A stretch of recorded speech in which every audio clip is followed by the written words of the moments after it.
Energy resources, ऊर्जा संसाधन। देखो वो सारे रिसोर्स जो किसी न किसी रूप में हमें एनर्जी देते हैं, ऊर्जा देते हैं, पावर देते हैं, ताकत देते हैं, वो सारे एनर्जी रिसोर्स कहलाते हैं। इसमें कौन से शामिल हैं?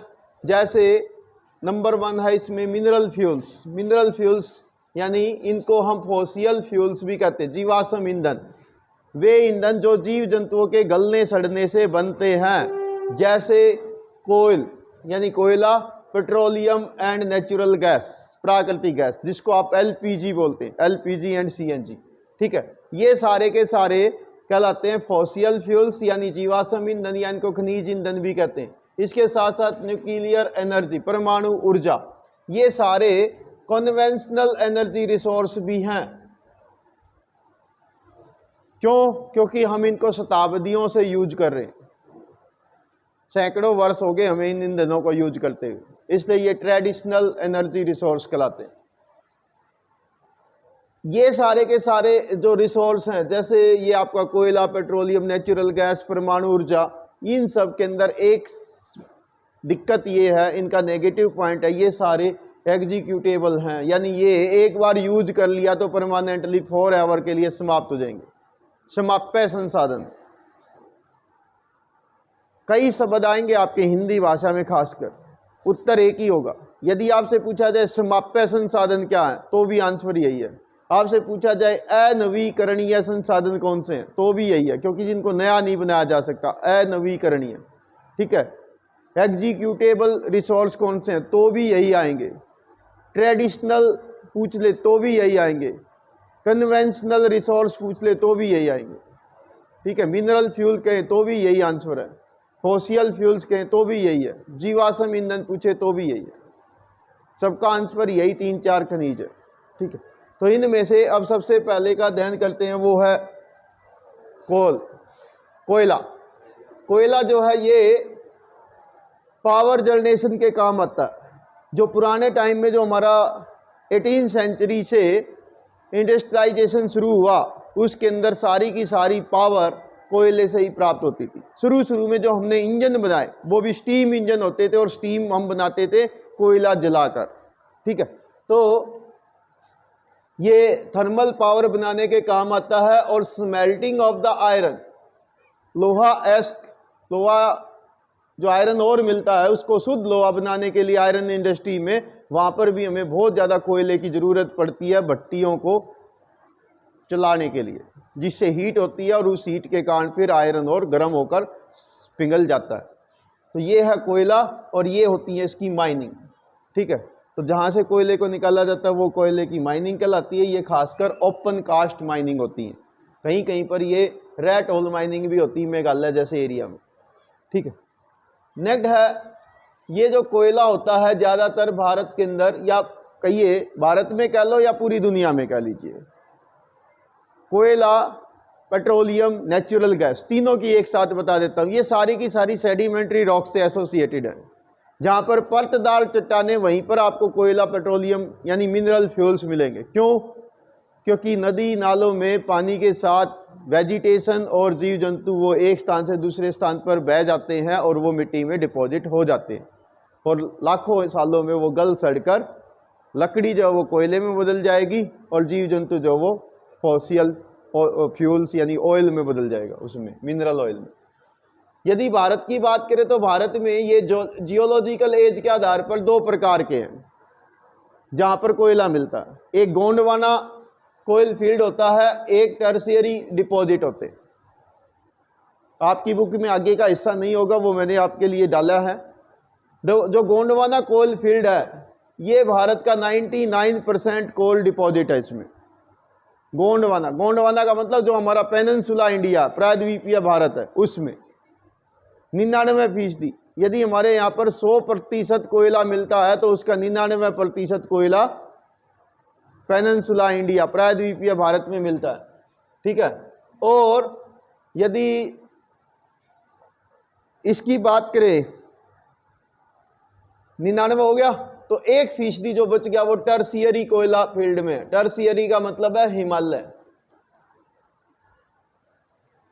हिमालयाज के अंदर जो हिमालय माउंटेन है उसके अंदर भी कई स्थानों पर कोयले पाया जाता है, जैसे नॉर्थ ईस्ट के राज्यों में, तो जम्मू कश्मीर का भी कुछ हिस्सा है।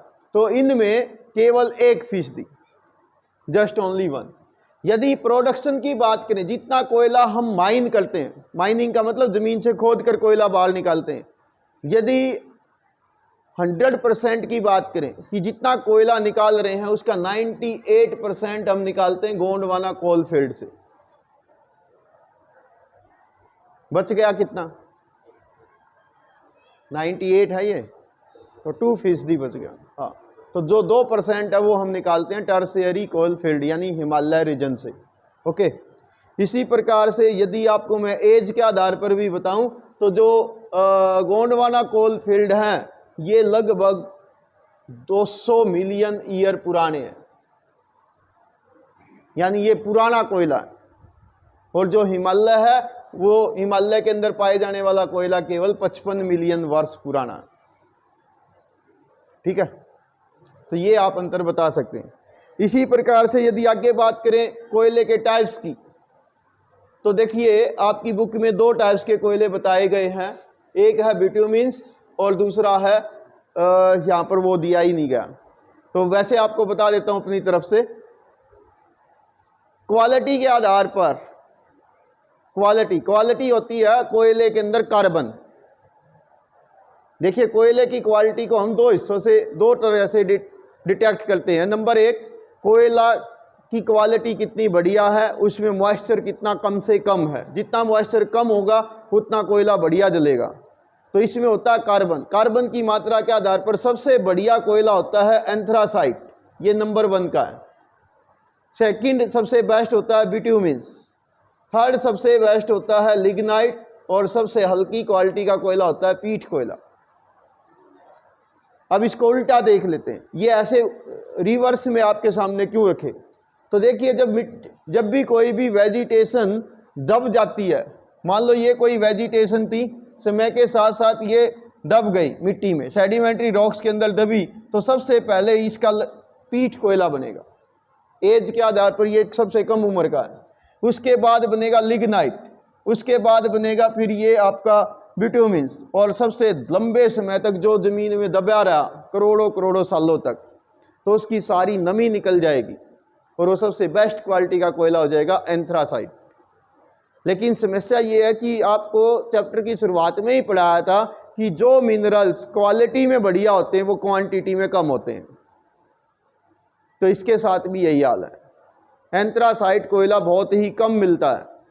बिट्यूमिन्स कोयला आमतौर पर भारत में सबसे ज़्यादा मिलता है, और इंडस्ट्रीज के अंदर बिट्यूमिन्स कोयला जो है वो इंडस्ट्रीज के अंदर सबसे ज़्यादा यूज होता है। कल को आपसे ये पूछा जाए सबसे बेस्ट क्वालिटी का कोल कौन सा, तो जवाब आएगा एंथ्रासाइट।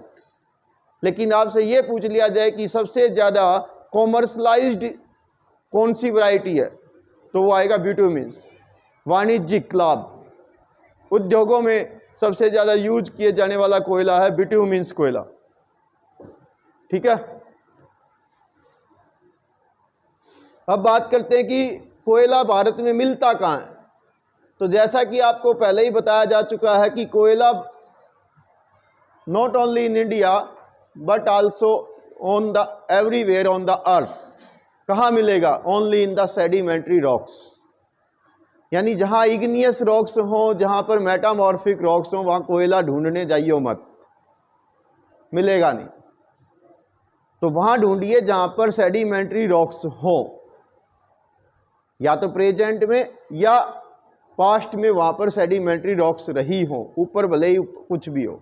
ठीक है, तो सेडिमेंट्री रॉक्स में, और उसमें भी एक और बता दूं, सेडिमेंट्री रॉक्स में भी वहाँ ढूंढना है जहाँ पर रिवर की वैली रही हो, नदी घाटी। नदी घाटी में ही क्यों भाई? क्योंकि नदी में बाढ़ आती है, नदी में ही सारी वेजिटेशन, जीव जंतु जो भी मर जाते हैं, सड़ जाते हैं, गल जाते हैं, दब जाते हैं, वो उसी में मिलेंगे। तो इसलिए तो भारत में ज़्यादातर जो कोल फील्ड है वो गोंडवाना कोल फील्ड है, यानी वही 99% डिपॉजिट, 98% प्रोडक्शन और 200 मिलियन ईयर पुराने, वो गोंडवाना लैंड। जो आपको 11वीं क्लास का याद होगा, पेंजिया, जब वो टूट गया था तो 2 हिस्से बने थे, एक लॉरेशिया, एक गोंडवाना लैंड। तो भारत गोंडवाना लैंड का पार्ट रहा है। तो इसमें number 1 Damodar valley, Damodar valley है वेस्ट बंगाल में, वहां पर मिलता है। अब देखेंगे आप सारे के सारे कोयल फील्ड रिवर की बेसिन्स में है, ठीक है। इसमें जो राज्य की बात करें तो एक झारखंड है, दूसरा बंगाल है, इनके अंदर कोयल के बेल्ट है।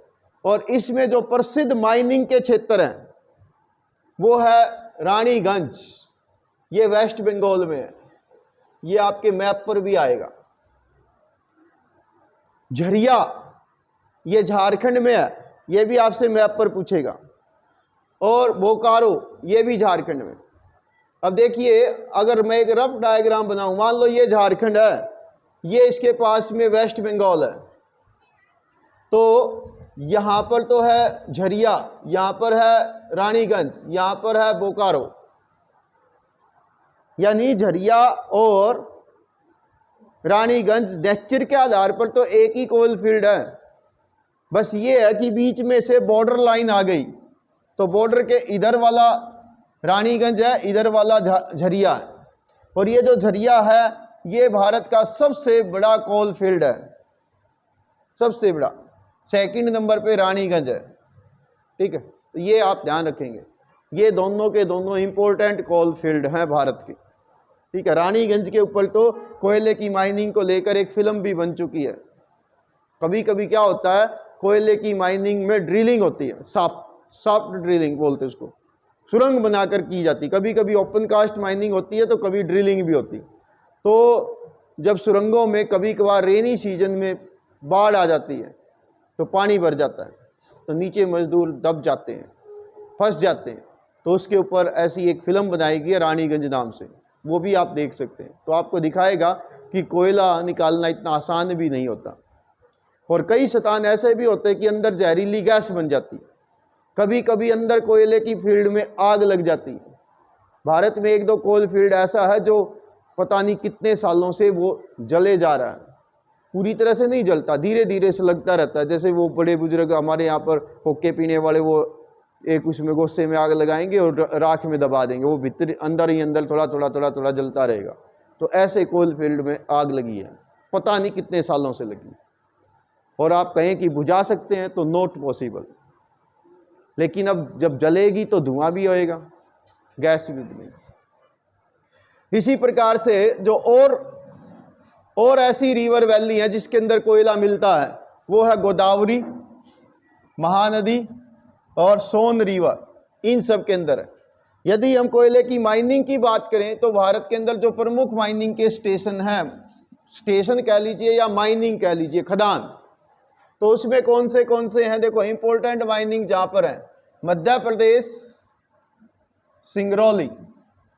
अब ये ऐसी स्थान पर है जिसका कुछ हिस्सा उत्तर प्रदेश में आता है, यानी मध्य प्रदेश उत्तर प्रदेश के बॉर्डर पर है सिंगरौली, ठीक है। इसी प्रकार से छत्तीसगढ़ के अंदर कोरबा, ओडिशा के अंदर तलचर और रामपुर, इसके अलावा महाराष्ट्र में चंद्रपुर, वर्धा, ये मेन है, इसको ही याद कर लो आप।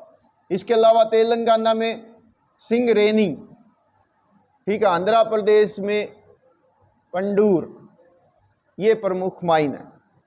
याद रह जाएं, अच्छी बात है। नहीं याद रहे तो एक काम जरूर कर देना, कम से कम इनके स्टेट के नाम अवश्य लिख दें। लिख के अदर प्रोडक्शन के रीजन कौन से हैं तो कम से कम स्टेट जरूर मेंशन कर दें अपने एग्जाम में, ठीक है। एक बार आपको मैप भी दिखा देता हूं, आपकी बुक में तो ये नहीं होगा बट मैंने आपके लिए लगाया है। देखिए ये है, यहाँ पर है झरिया, रानीगंज एंड बोकारो, ये कोल फील्ड है, झरिया, रानीगंज, बोकारो। इसी प्रकार से ये है महानदी वैली, ये महानदी घाटी है। इसी प्रकार से ये है गोदावरी नदी की वैली, यहाँ पर ये कोल फील्ड भारत के प्रसिद्ध हैं, ठीक है। इधर की बात करेंगे तो ये कुछ यहाँ पर सोन रिवर बहती है, तो ये थोड़ा बहुत हिस्सा सोन रिवर का भी आ जाएगा, ठीक है। तो इन वैलीज के अंदर भारत में सबसे ज्यादा कोयला पाया जाता है, ठीक।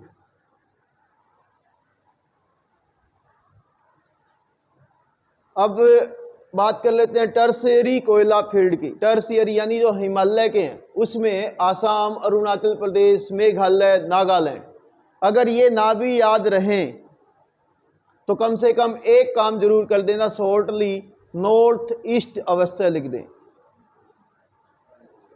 North east state, land of seven sisters उसमें, और इसमें मेघालय जरूर याद रख लेना। मेघालय फेमस है रेड हॉल माइनिंग के लिए, चूहे की तरह से ड्रिल कर लेते हैं, सुरंग कर लेते हैं वहाँ के लोकल ट्राइबल पीपल्स। ठीक है, तो इसमें बाकी का आपको जो याद रह जाए वो लिखिए। ठीक है, नेक्स्ट एंड लास्ट टॉपिक है आपके कोयले से रिलेटेड, वो है लिग्नाइट।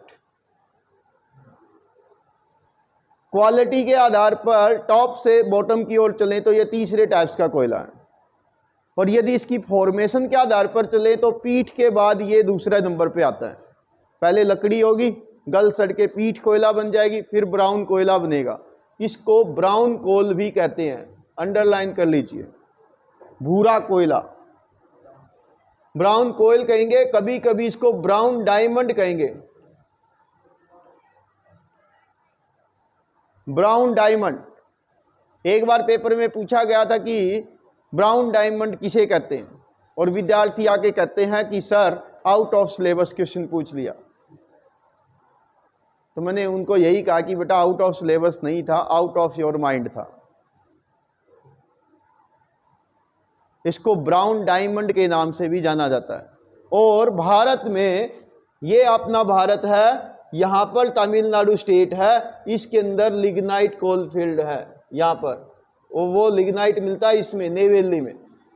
नेवेली पूरे भारत में जो ब्राउन कोल है वो नेवेली में मिलता है।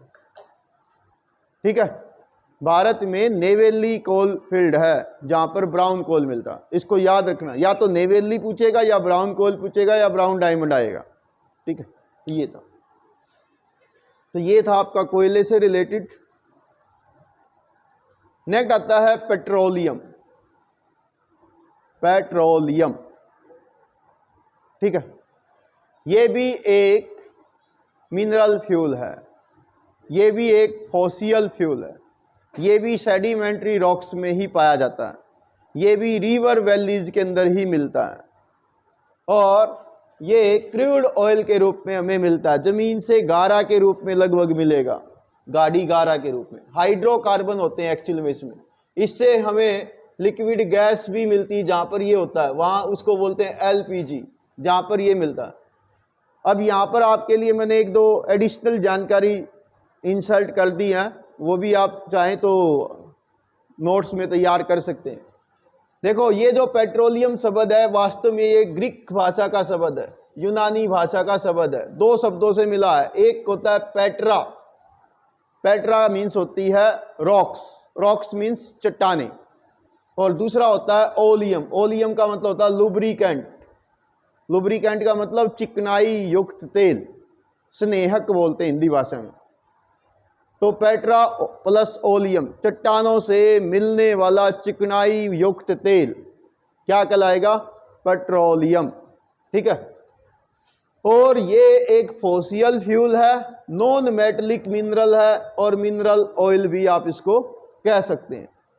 ठीक है, और ये एनर्जी का इंपॉर्टेंट सोर्स है, जिसके द्वारा आज जितने भी इंजन हैं, इंटरनल कंबसन इंजन, अंतः दहन इंजन, उन सब के अंदर पेट्रोल डीजल यही यूज होता है, एलपीजी या सीएनजी यूज करते हैं, वो सब इन्हीं से मिलता है। अब ये मिलता कैसे है और इसके साथ साथ ये और कहाँ पर काम आता है पहले वो देख लेते हैं।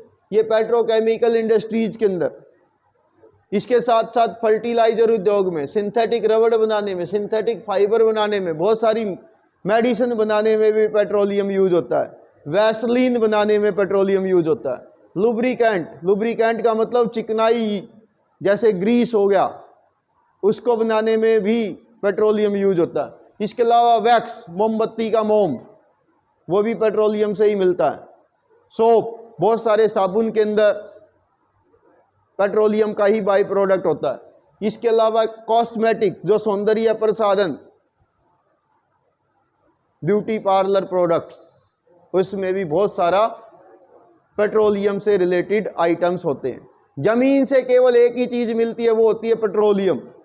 इसको रिफाइनरी में जब साफ करते हैं तो ये सारे प्रोडक्ट मिलते हैं। पहले मिलेगा पेट्रोल, फिर मिलेगा डीजल, फिर कैरोसिन ऑयल यानी मिट्टी का तेल, फिर इसके अलावा आपका मोबिल ऑयल, फिर ग्रीस, फिर चारकोल जिसको हम नॉर्मली तारकोल बोल देते हैं, जिससे रोड बनाते हैं, एक्चुअल में चारकोल होता है। इसी प्रकार से और ये जितने भी बाई प्रोडक्ट यहाँ पर लिखे हैं ये सब मिलते हैं इससे। अब बात करते हैं कि ये मिलता कहाँ है। तो ये मिलता है भाई सेडिमेंट्री रॉक्स के अंदर, और इसकी इंपॉर्टेंस इतनी जबरदस्त है कि इसको लिक्विड गोल्ड कहा जाता है। कभी कभी इसको ब्लैक गोल्ड भी कह देते हैं, काला सोना। कोयले को भी ब्लैक गोल्ड कहते हैं, इसको भी ब्लैक गोल्ड एक आध बार कह देंगे। इसको ज्यादा यूज कहेंगे शब्द लिक्विड गोल्ड, तरल सोना। क्यों? क्योंकि लिक्विड फॉर्म में मिलता है, इंपॉर्टेंस है इसलिए गोल्ड कहा जाता है। ब्लैक इसलिए कह दिया क्योंकि इसका जो नॉर्मल जमीन से जब निकलता है तो गारे की तरह का हल्का ब्लैकिश और गाढ़ा होता है। रिफाइन करने के बाद इसमें से ये सारी चीज निकलती। अब आपको एक बार बता देता हूं कि ये मिलता कैसे है। एक्चुअल में ये एसोसिएटेड होता है सेडिमेंट्री रॉक्स से। देखो क्या होता है जमीन के अंदर ना, सेडिमेंट्री रॉक्स कभी कभी ऐसे होती, ठीक है। अब उनमें से ही एक आपको यहां पर दिखाया गया। देखिए क्या होता है, इसको बोलते हैं अपनति, इसको बोलते हैं अभिनति। सिंक्लाइन, एंटी सिंक्लाइन ऐसा शब्द होता है, ठीक है। एक ऊपर की ओर बैंड है, एक नीचे की ओर बैंड है।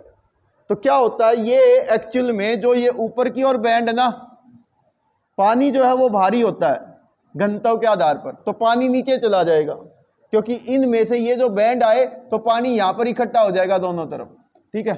पानी नीचे होगा तो इसके ऊपर फिर यहां पर तेल आ जाएगा जिसको आप बोलते हो पेट्रोलियम, और सबसे टॉप पे आएगी गैस। तो जब आप ऊपर से ड्रिल करेंगे तो कुछ सालों तक गैस निकलेगी, एलपीजी निकलेगी, फिर उसके बाद पेट्रोलियम निकलेगा। अब जितना अंदर उसमें सोर्स होगा उतने सालों तक वो चलता रहेगा, क्योंकि आप लगातार यूज करते जाओगे तो एक ना एक दिन तो वो समाप्त हो ही जाना है। आपको पहले ही बता रखा है कि ये समाप्त है संसाधन।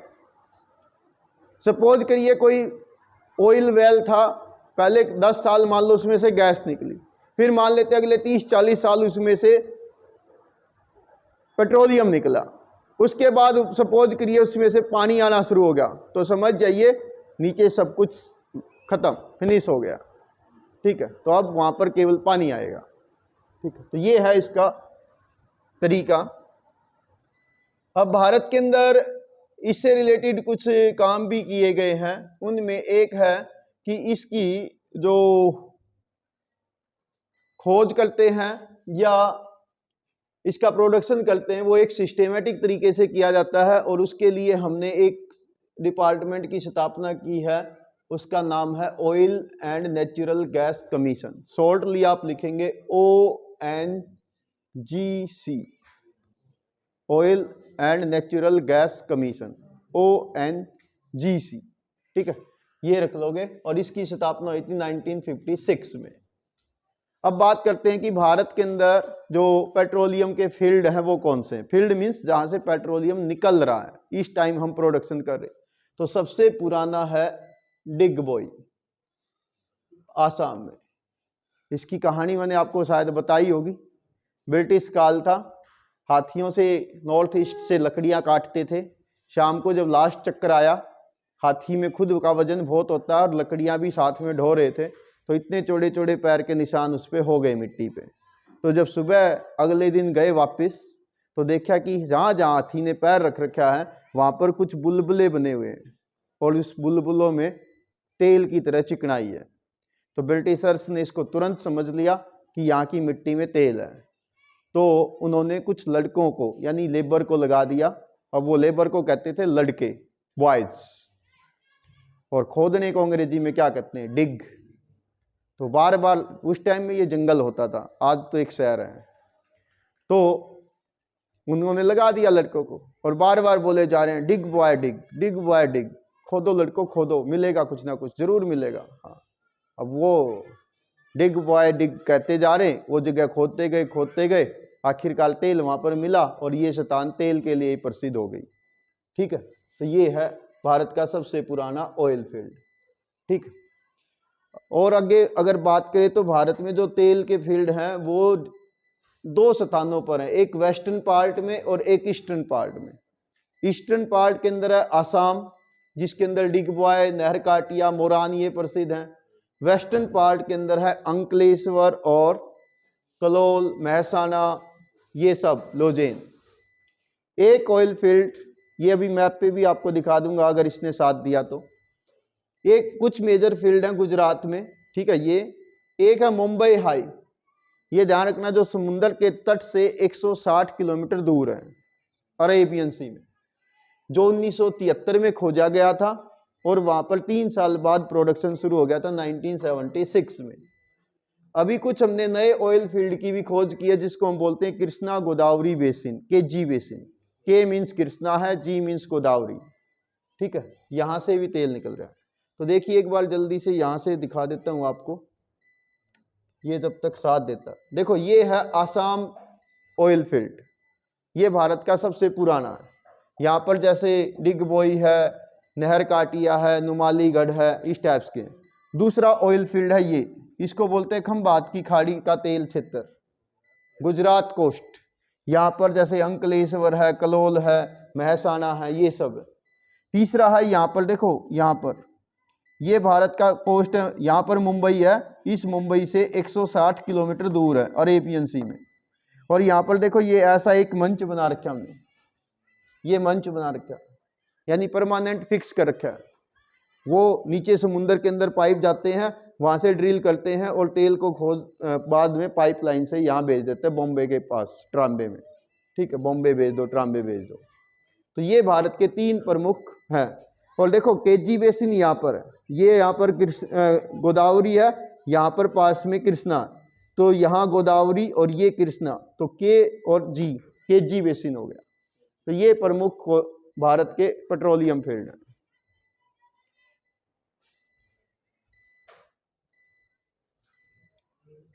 इसके साथ साथ लास्ट टॉपिक आपका बचता है कि एक्चुअल में जब हम जमीन से निकालते हैं तो इसमें बहुत सारी अशुद्धियां होती हैं, इम्प्योरिटीज होती हैं, क्रूड ऑयल होता है, इसको शुद्ध करना पड़ता है, यानी रिफाइन करना पड़ता है। तो हमने रिफाइनरी लगा रखी है।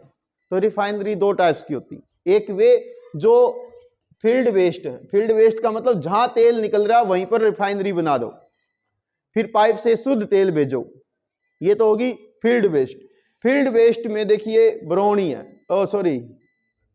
फील्ड वेस्ट में है डिगबोई आसाम में, वहीं आसाम में तेल निकलता, वहीं डिगबोई में हमने रिफाइनरी बना दी, तो ये फील्ड वेस्ट है।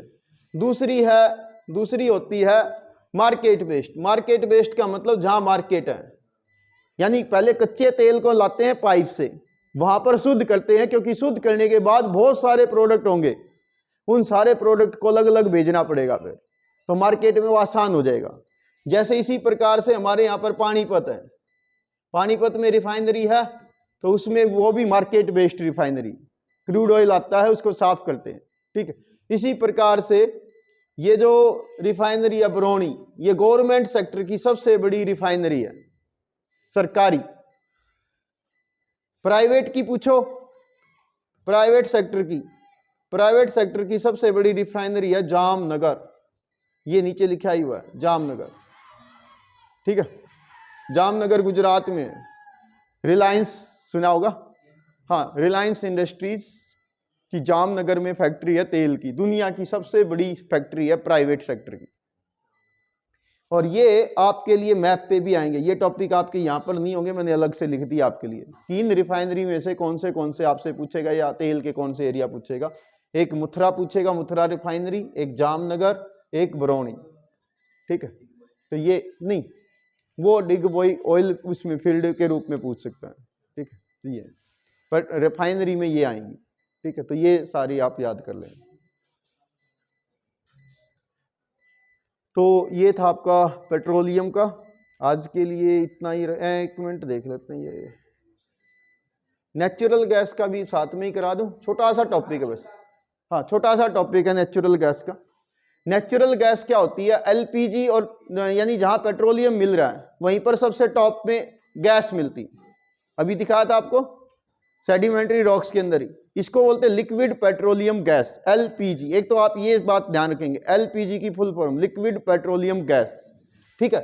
दूसरा इसमें क्या होता है, देखो ये आपकी बुक में नहीं होंगे जो मैंने आपके लिए डाले हैं।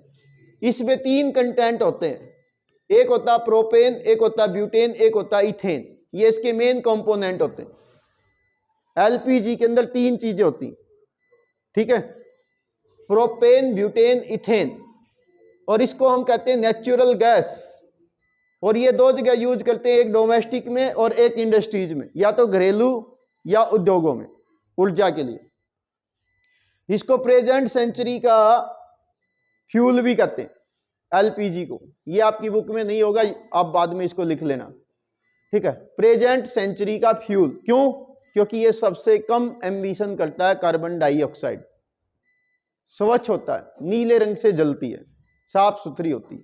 जो स्मेल भी आती है ना, तो वो स्मेल इसकी नहीं होती, वो डाली जाती है ताकि सिलेंडर लीक हो जाए तो पता चल जाए, ठीक।